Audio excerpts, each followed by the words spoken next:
In this tutorial, I'll guide you through the simple process of utilizing the Klarna one-time payment card. Let's dive right in. To get started with a Klarna one-time payment card, begin by launching the Klarna app. While shopping within the app, keep an eye out for the Pay with Klarna or Pay with Klarna button, typically located at the bottom of your screen.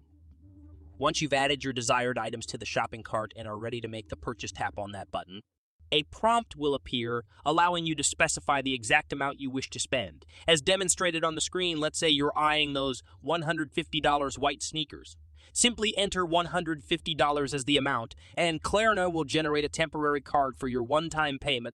This card will automatically expire after 24 hours if left unused. You can then return to your shopping cart, complete your purchase, and make the one-time payment effortlessly. I trust this guide has been helpful in understanding how to use Klarna's one-time card. If you found this video informative, please consider giving it a thumbs up and subscribing for more handy tips. Thank you for tuning in.